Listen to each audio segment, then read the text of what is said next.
conocimiento de su voluntad, en toda sabiduría y comprensión espiritual. Oh, oh. Llevando fruto en toda buena obra, agradándole en todo, creciendo en el conocimiento de Dios. Instituto Bíblico, ven Señor Jesús.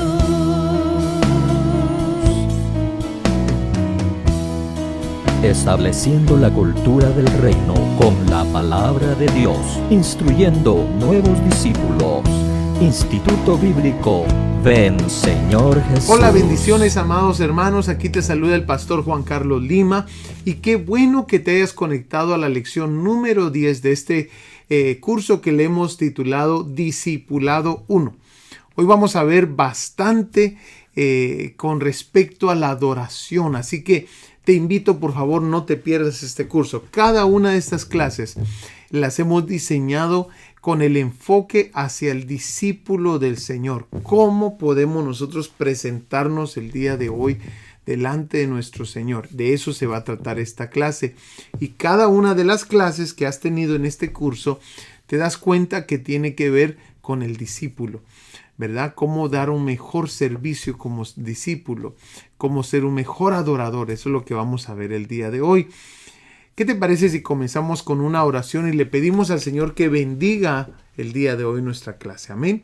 Padre, en el nombre de Jesús, te queremos invitar a este lugar. Te queremos dar las gracias por cada una de las personas que se conectan. Y te pedimos, Señor amado, que en el nombre de Jesús, tú te dejes ver en medio de nosotros. En el nombre de Jesús. Amén y amén. Bueno, ¿qué te parece entonces, amados hermanos, si comenzamos ya con la clase? Y el día de hoy vamos a estar viendo lo que es ser un verdadero adorador. Ahí en Juan capítulo 4, versículo 23 al 24. Te invito, no te pierdas ninguno de los puntos de esta clase. Toma tus notas, tu Biblia, tenlo todo listo para la clase porque va a ser de bastante bendición. Amén. Juan capítulo 4, versículo 23. Miremos entonces, dice la palabra del Señor, pero la hora viene y ahora es cuando los verdaderos adoradores adorarán al Padre en espíritu y en verdad, porque ciertamente a los tales el Padre busca que lo adoren. Dios es espíritu y los que lo adoran deben adorar en espíritu y en verdad. Bueno, miremos algunas cosas de mucha importancia, porque aquí en esta escena del capítulo 4 de Juan hay un sinnúmero de cosas hermosas que el Señor está enseñando. Por ejemplo, ya te dices cuenta de que la plática la está teniendo con una mujer que no vivía en adoración a Dios. No solamente eso, nos damos cuenta que la encuentra en el pozo. Amén. La encuentra en un pozo y le habla acerca de sus problemas personales que ella tiene. Todo esto tiene mucho que ver. ¿Por qué? Porque en Israel habían pozos que tenían aguas fluyendo abajo del pozo y habían cisternas que la única manera que recibían el agua era por medio de la lluvia. Esta mujer se había hecho de varias cisternas que no la saciaban. Y se encuentra Jesús en un pozo que no necesita del agua de la lluvia, sino que debajo del pozo corren aguas. Esto se le llama en Israel, para los judíos se le conoce como aguas vivas. Eso era la forma que ellos interpretaban cuando un pozo tenía aguas abajo. Y es interesante, amado hermano, porque en Jeremías el Señor le habla a su pueblo y le dice acerca de dos males que ha hecho. Ahí en Jeremías capítulo 2, versículo 13. Mira interesantemente lo que dice ahí. ¿Lo tenemos? Porque dos males ha hecho mi pueblo. Me dejaron a mí, fuente de agua viva, y cavaron para sí cisternas rotas que no retienen el agua. Lo que pasaba era de que en las cisternas, como no tenían agua fluyendo, ¿verdad? Agua viva, las cisternas se secaban, y como no llovía todos los días, entonces la poca agua que había con la tierra que estaba en la cisterna se volvía en lodo. Y Jesús está hablándole a una samaritana que en primer lugar no está bien con Dios, ¿verdad? Viviendo de matrimonio en matrimonio. Y con el que estaba de último no era ni su marido. Mira qué interesante. Pero aquí en el capítulo 4 está la mayor concentración de la palabra adoración en todo el Nuevo Testamento. Por eso a mí me llama la atención que esta plática de adoración la tiene con esta mujer samaritana, que no vivía agradando a Dios. Entonces, comienza con esta frase, pero la hora viene y ahora es. ¿Qué significa eso? Bueno, esto significa, amados hermanos, que con la llegada del Mesías, las cosas de adoración iban a cambiar. Ya no iba a ser como se venía haciendo. Es por eso que Jesús le habla acerca de varios cambios, ¿verdad? Dice, aquel culto, dice en mis notas, aquel culto religioso estaba por ser destruido. Y exactamente eso fue lo que ocurrió. Jesús sale del templo y dice, vuestra casa se ha quedado vacía.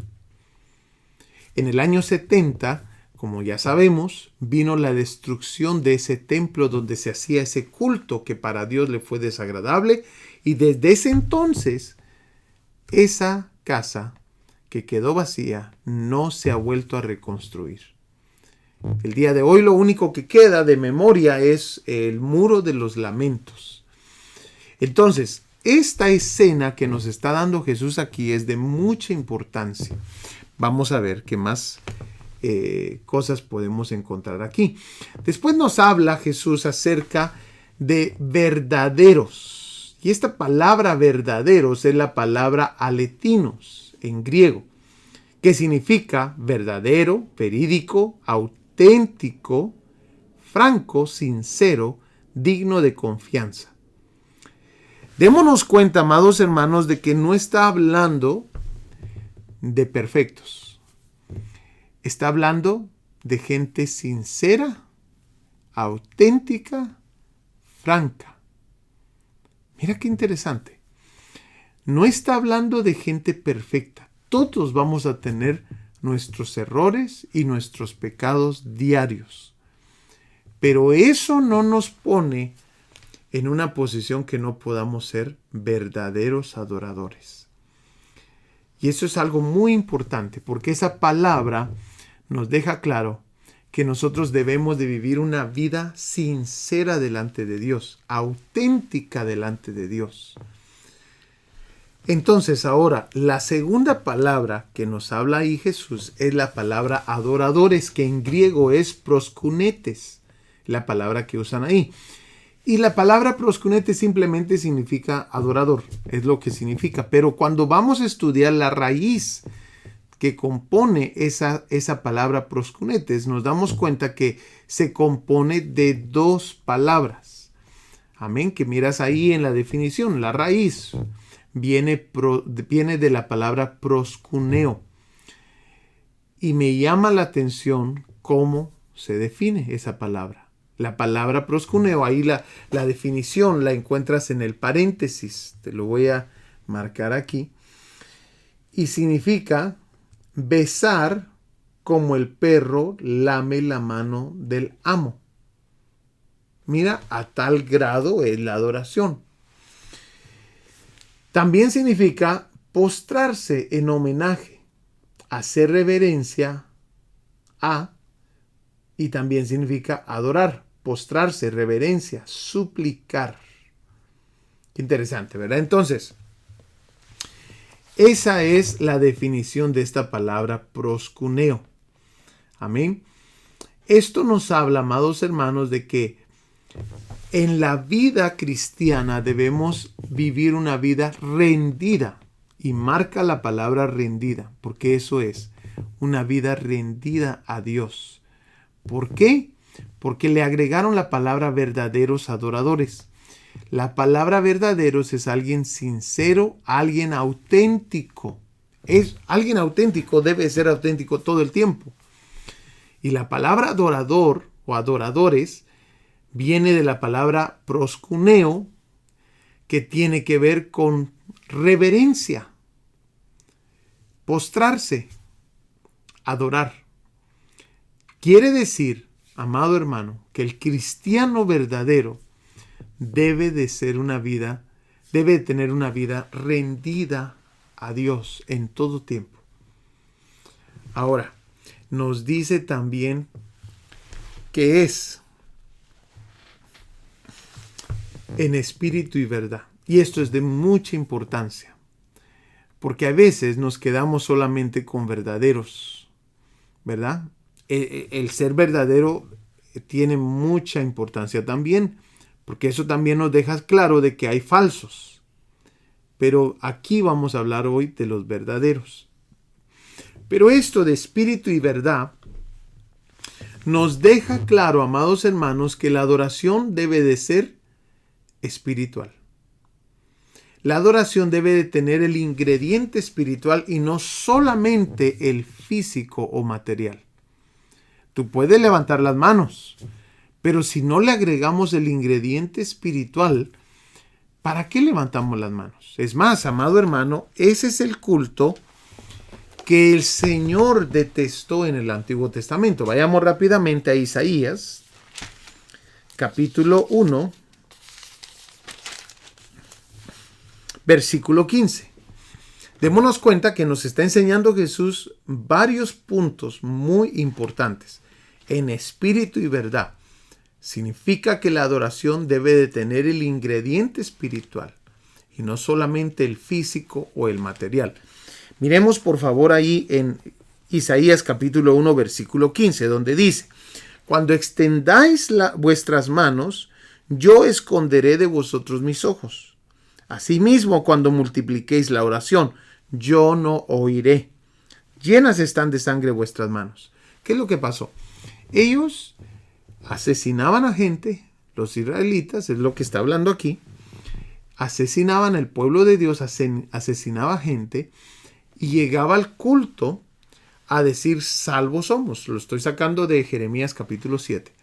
Salvos somos, porque estaban en un templo. Isaías les deja claro, no. Cuando ustedes extienden sus manos, yo voy a tapar mis ojos. Esconderé mis ojos de vosotros. ¿Por qué? Porque ellos solamente hacían el culto físico a Dios, pero se habían olvidado del culto espiritual. Se habían olvidado de la esencia que es hacerle culto a Dios. Entonces, para explicar un poquito más esto, quiero que vayas allá a Marcos capítulo 12, versículo 41. Donde dice, estando Jesús sentado delante del arca de la ofrenda, aquí vamos a ver el culto físico y el culto espiritual. Dice, miraba cómo el pueblo echaba dinero en el arca. Y muchos ricos echaban, ¿qué dice? Mucho. Ellos lo hacían, hermanos, exageradamente. Y vino una viuda pobre y echó 2 blancas, o sea, un cuadrante. Entonces, llamando a sus discípulos, les dijo, de cierto os digo, que esta viuda pobre echó más que todos los que han echado en el arca. Porque todos han echado de lo que les sobra, pero esta, de su pobreza, echó todo lo que tenía, todo su sustento. Amado hermano, tú puedes ser la persona que más salta en el servicio. Tú puedes ser la persona que más llora. Tú puedes ser la persona que más danza. Tú puedes ser la persona que más grita. Pero claramente Isaías 1:15 ya nos habló que ese culto no le funcionó a Israel. Mira por favor el próximo verso del versículo 16, donde estábamos, Isaías 1:16. Lavaos y limpiaos. Lavaos y limpiaos, dice. Quitad la iniquidad de vuestras obras de delante de mis ojos. Dejad de hacer lo malo. Aprender a hacer el bien. Buscar el juicio. Restituir al agraviado. Hacer justicia al huérfano. Amparar a la viuda. Venid luego, dice Jehová, y estemos a cuenta. Si vuestros pecados fueron como la grana, mira, aquí nos está dando el significado de la verdadera adoración. Venid luego. ¿Qué está diciendo? Pónganse sinceros conmigo. Pónganse a cuentas conmigo. Eso es lo que busca el Señor. Un verdadero adorador es aquella persona que es auténtica, que se pone sincero con Dios, que habla con Dios de sus problemas que tiene. Y dice aquí, si vuestros pecados fueren como la grana, como la nieve serán emblanquecidos. Si fueren rojos como el carmesí, vendrán a ser como blanca lana. Ahora, ese es el primer grado del verdadero adorador, cuando se sincera con Dios y vive una vida auténtica con Dios, pero después debe de dar olor fragante a Dios, que vamos a verlo ahorita, vamos a aprenderlo acerca, por medio, mejor dicho, de un buen adorador de la palabra del Señor. Vamos a ver eso.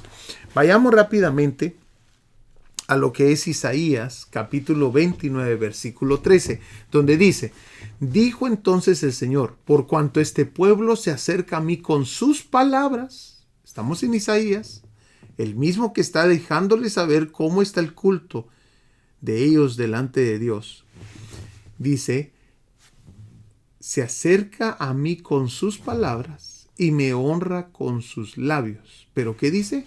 Pero aleja de mí su corazón y su veneración hacia mí es solo una tradición aprendida de memoria. Entonces, el pueblo de Israel llegó a tal grado, amados hermanos, como podemos hacerlo el día de hoy también nosotros, que todo lo que hacemos ya está memorizado y hemos dejado ausente el corazón. Dios quiere que el corazón esté envuelto, y si va a estar envuelto, que sea sincero. Mira qué interesante. Bueno, desde el principio miramos que Dios se agradó o desagradó de lo que uno le presenta a Dios. Por ejemplo, miramos ahí en la historia de Caín y Abel que Dios se agradó de uno y se desagradó del otro. Miramos también en los holocaustos que se hicieron de algunos personajes importantes de la Biblia, como Noé. Miremos lo que ocurre, porque Noé le agrega 3 cosas aquí que deben de ser de mucha importancia para nosotros que queremos vivir una vida agradable a Dios. Génesis capítulo 8, versículo 20 nos dice, entonces Noé edificó un altar al Señor. Bueno, ahí detengámonos. Lo primero es que Noé edificó un altar. El altar era un lugar de sacrificio, según el Nuevo Diccionario Ilustrado de la Biblia. Era construido de roca, tierra o bronce. Esto es muy, muy importante. Esto era lo que requería el Señor. Es más, Dios les había dado las instrucciones de cuáles eran la forma correcta de hacer un altar para Dios. Ahí están en Éxodo 20, 24 al 26. Ahora, Noé edifica un altar y dice, y tomó de todo animal limpio y de toda ave limpia y ofreció. No es solamente importante construir un altar a Dios, pero sobre el altar levantar holocaustos. Porque todos nosotros somos altares delante del Señor, pero algunos nunca levantan holocaustos delante del Señor. No viven una vida agradable a Dios. Después de que Él levantó altar, puso holocaustos en el altar. Amén. Y después, dice la palabra del Señor, el Señor percibió el aroma agradable. Interesante. Ahora, cuando comparamos Éxodo 20:24 de la forma que se debe de hacer un altar, y miramos Primera de Pedro capítulo 2 versículo 5, nos damos cuenta que, amado hermano, ahora nosotros nos convertimos en esas piedras vivas que forman un altar. Mira lo que dice 1 Pedro 2:5. Dice, también ustedes, como piedras vivas, sean edificados como casa espiritual para un sacerdocio santo, para ofrecer sacrificios espirituales aceptables a Dios por medio de Jesucristo. Nosotros somos piedras vivas. Y dice que estamos siendo edificados a ser una casa espiritual para un sacerdocio santo. Pero hay una razón.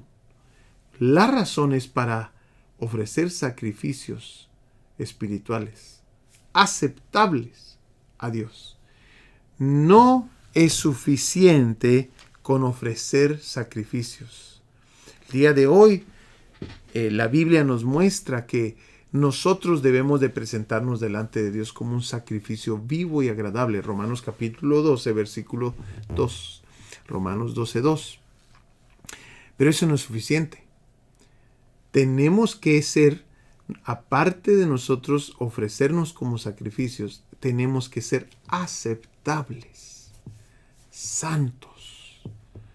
Por eso me llama la atención los 3 puntos del altar de Noé. Noé levantó un altar. Ok, excelente. Tú eres un altar. Yo soy un altar. Excelente. Pero ¿estamos ofreciendo holocaustos ahí agradables a Dios?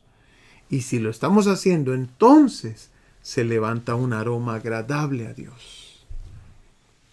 Ok, miremos algunos personajes bíblicos que nos van a ayudar un poco más a entender este tema. Por ejemplo, David. David nos va a enseñar, amados hermanos, que las cosas no comienzan en público, sino comienzan en lo más privado.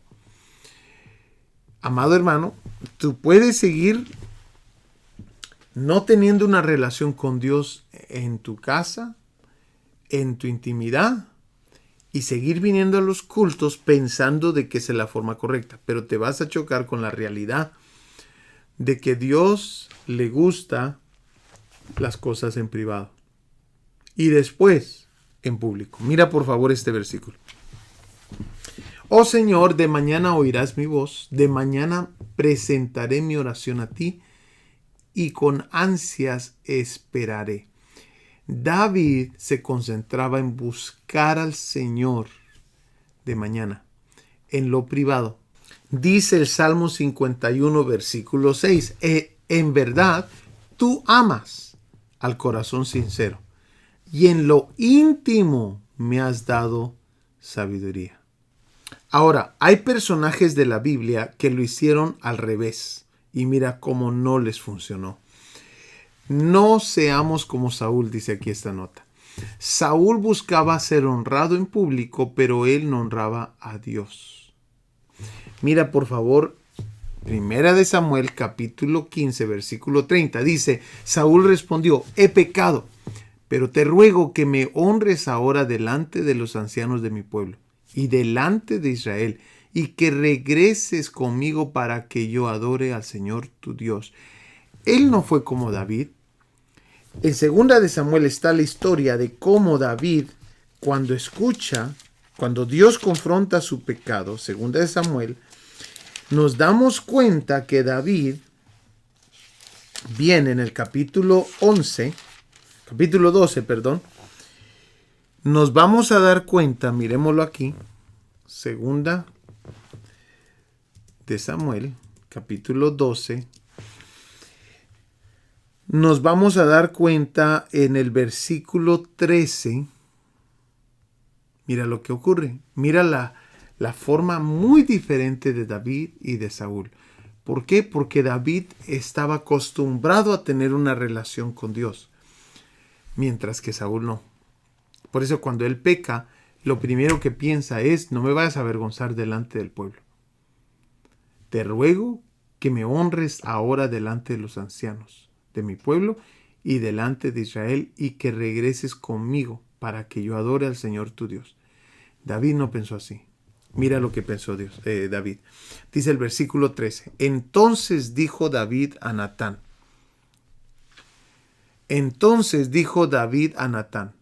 Pequé contra Jehová. Y Natán dijo a David, también Jehová ha redimido tu pecado, no morirás. Y dice aquí, amados hermanos, de que David se puso a hacer lo que era ayuno y oración. Amén. Él había estado, versículo 19, mas David viendo a sus siervos hablar entre sí, vamos a ver dónde es donde dice eso. Aquí está, versículo 20, que dice, entonces David se levantó de la tierra y se lavó y se ungió y cambió sus ropas y entró a la casa de Jehová y adoró. Después vino a su casa y pidió y le pusieron pan y comió. Él había pasado días en ayuno, amado hermano, días en ayuno y oración a causa de que este niño iba a morir, pero también, amados hermanos, él se había arrepentido. Lo tenemos ahí en el Salmo 51. Mientras que Saúl le importó más lo que pensara la gente, a David le importó más cómo había hecho sentir a Dios. Amén. Interesante. Bueno, miremos entonces ahora. Punto número 2. La actitud correcta es importante para agradar a Dios. Punto número 2.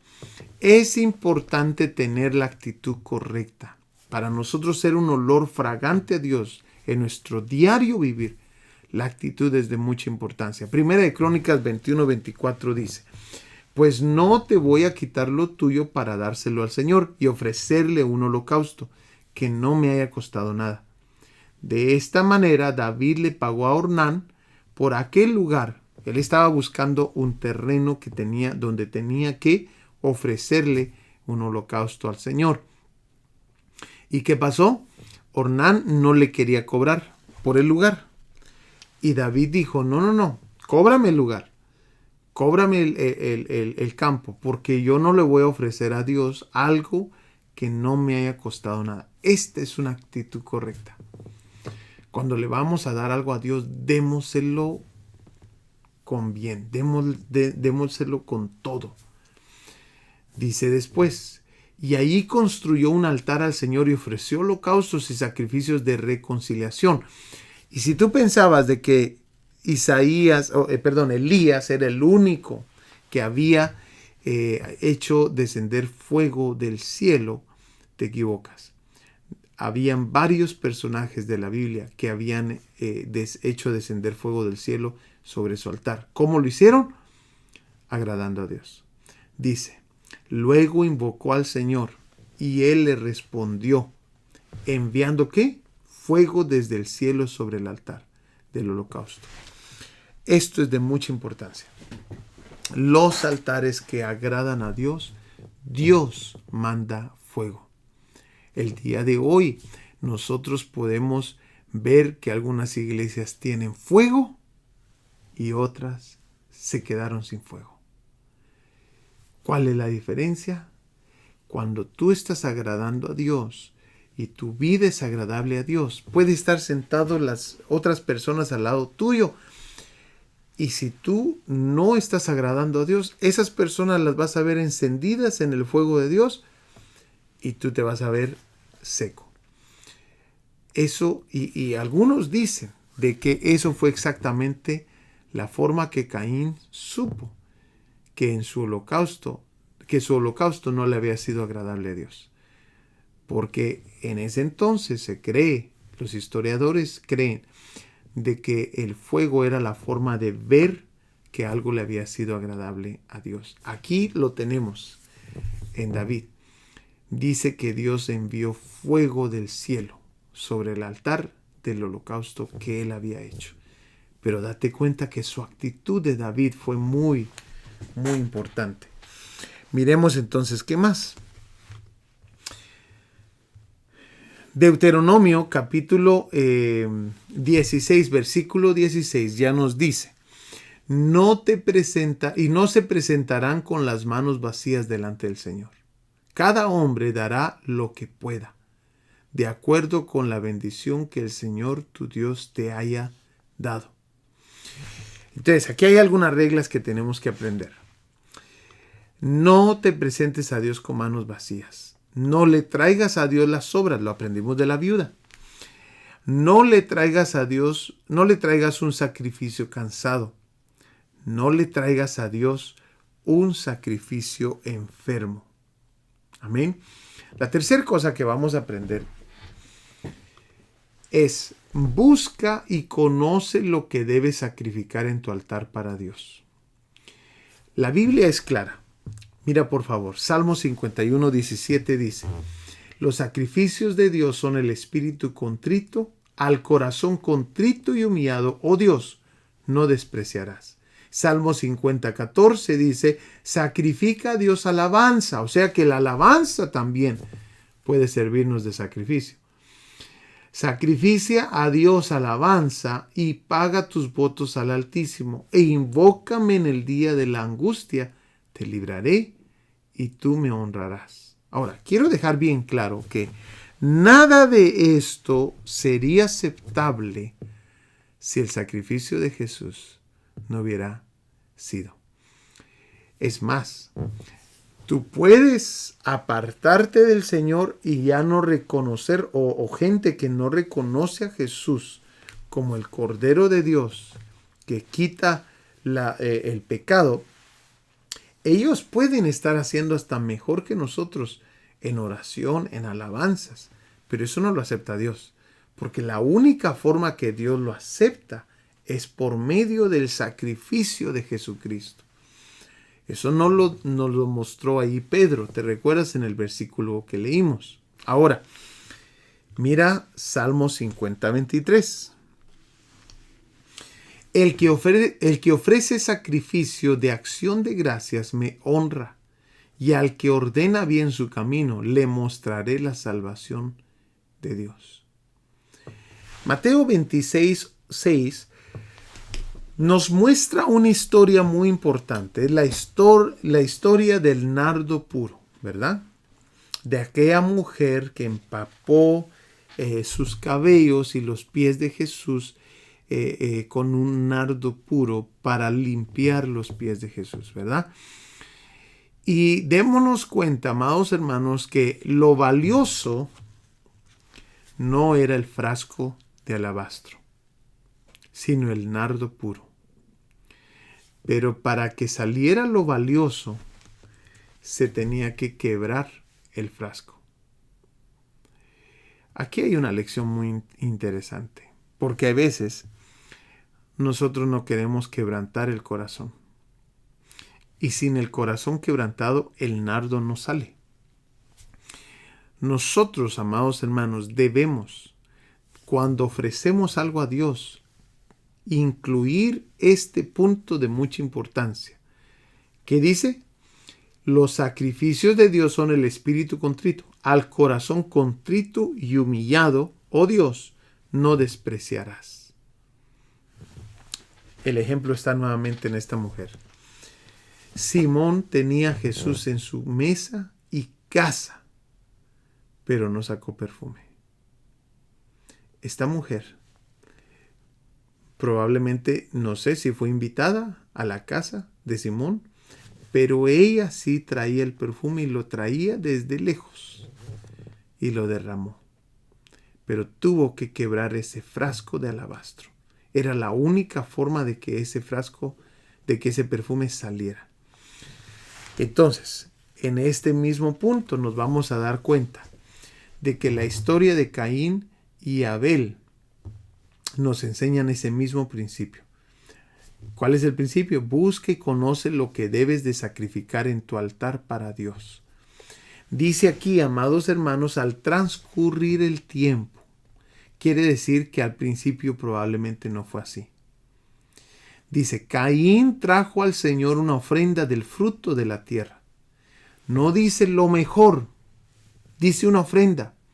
Eso es muy importante, porque nos vamos a dar cuenta cómo trajo Abel su ofrenda.